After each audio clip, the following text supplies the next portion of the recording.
So the first time I read a book about finance, I was 26 years old, finishing up med school, and just about to start my first ever full-time job as a resident plastic surgeon. Soon after that, paid off my loans, then saved up, bought my first house, and I've come a long way with my financial literacy. These are 4 financial habits I wish I had in my 20s. What's going on, guys? For those of you who are new here, my name is Kevin Jabal, physician entrepreneur based in Las Vegas, formerly in plastic surgery. Now, quick disclaimer, I'm not a financial advisor and this is not financial advice. This video is for informational purposes only. The first key distinction I learned early on in my finance journey was the difference between saving versus investing. I first started earning money and began my entrepreneurial ventures with a small tutoring company back in high school with my brother. And then after that, I started my first part-time job as a library aide at my local library branch. And I had always been quite good at saving and not spending money, but per my parents' advice, I just socked it away in a savings account at my bank or occasionally a CD. Now, these are the most basic of financial instruments and they yield a very, very low rate of return. And when I got to college, I started working in a research lab and I earned even more. Now, what did I do with that money?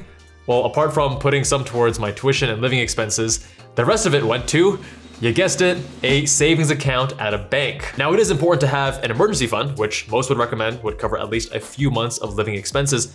But beyond that, I wish I had started investing. And I didn't initially invest for 2 reasons. First was that I was ignorant and I didn't fully understand the various investment options. And second, I was risk averse and I thought that by investing, it was gonna be too risky and that I would lose a lot of money, and saving my money at a bank was the wiser choice. Back then, I didn't understand the power of compounding interest and how that can magnify and multiply your wealth over the years. In fact, if I had invested, beginning with high school, in just a broad market index fund and continued to contribute over the next few years, I would have several times more money compared to my strategy of just stockpiling money in a savings account. I initially thought that the way to build wealth was to earn a lot of money, not spend most of it, and then stockpile it in a bank, and then take small amounts of it over the subsequent years. But that just makes it so much harder than it needs to be.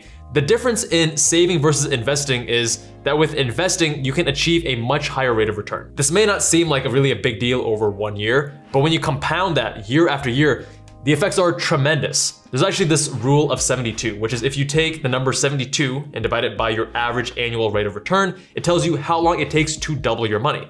So if you averaged roughly a 7% return on your investments, such as with a S&P broad market index fund, it would take about 10 years to double your money.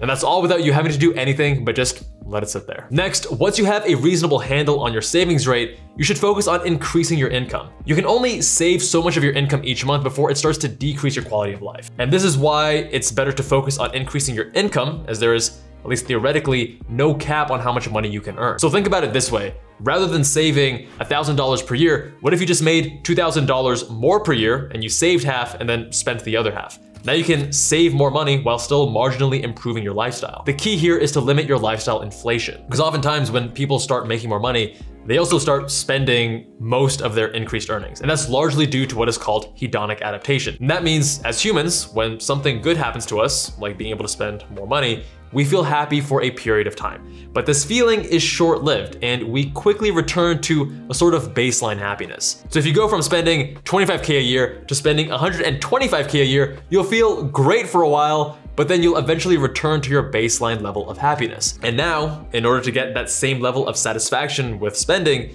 you'll need to have another big jump in your income to feel good. Instead, what you want to do is have your spending grow at a slower rate than your income so that over time, you're saving a greater percentage of your income. Instead of jumping from spending 25K a year to 125K a year, slowly go from 25K to 30K to 35K to 50K and so on and so forth.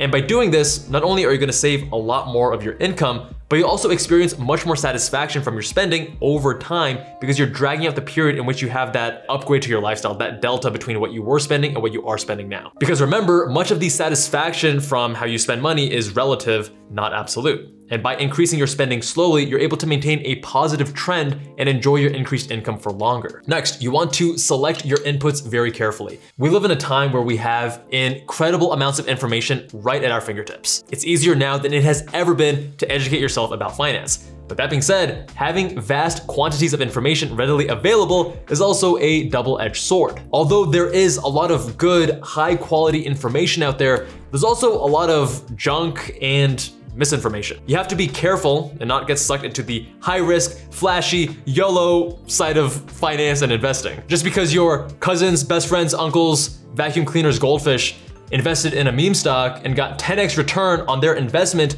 it doesn't mean that you should go and dump all of your life savings into the newest trending stock on the Wall Street Bets subreddit. The reality is that intelligent investing is usually not exciting over days to months and is most appreciated when looked at over the span of multiple years, if not decades. And as such, you should be very wary of sources telling you about the newest investment opportunity where you can 10x your money in just a few weeks. I learned most of what I feel I needed to know financially from just a few short reads, like the White Coat Investor book, which is targeted for physicians and also doctors in training, and the Boglehead's Guide to Investing. There are some other helpful books as well, linked in the description below. Even sources like Reddit and YouTube can be great resources to learn about finance passively. You just need to be wary of the gurus and finance bros promising quick returns by following their 5-step course or subscribing to their insider day trading group. Knowledge. Just by being subscribed to certain subreddits like personal finance, financial independence, fat fire, bogleheads, etc., I was able to lock down a lot of my basic personal finance habits, just passively, because I would go on Reddit, I'd see the content from these valuable resources, see valuable discussions,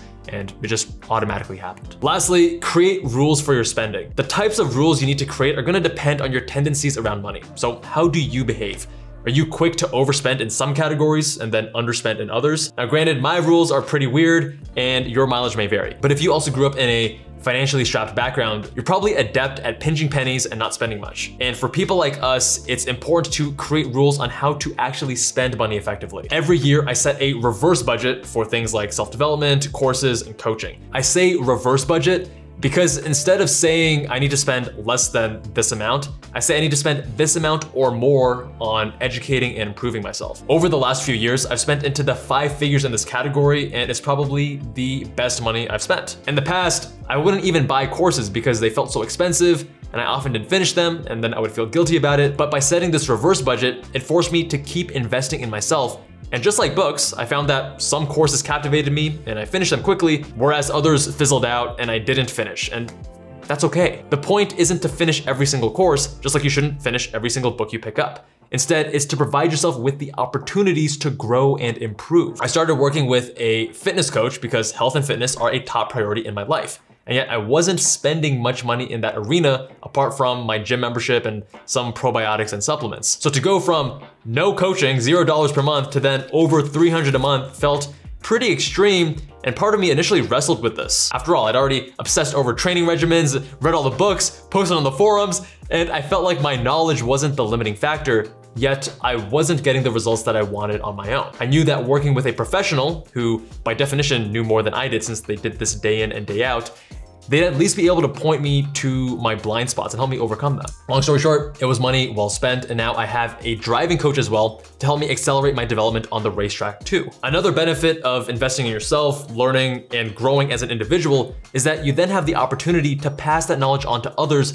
and help them do the same. That's a big reason why I started Med School Insiders in the first place. As some of you know, it is near impossible to get me as your advisor if you purchase a product on Med School Insiders. There are just simply too many clients requesting me. And during the pandemic, I actually made myself unavailable so I could focus on building both Med School Insiders and MEM. But for a few clients who were extremely persistent and they didn't want to work with anyone else, I made an exception and I coached them, and I actually really enjoyed it. Whether it was helping one client decide whether he wanted to pursue medicine or not, or another that wanted to explore entrepreneurship in medical school, or even another that just wanted help with YouTube channel growth, it was all pretty rewarding. And that's why I'm doing an experiment with more formal coaching for 6 months. But for these first 6 months, I'm taking on only 4 clients to ensure I'm able to give each one the attention and time that they deserve. If you're interested, visit kevinjubal.com/coaching and fill out the application to see if it is a mutual fit. Thank you all so much for watching. If you enjoyed this video, then be sure to check out my video covering the highest paying careers or this other video.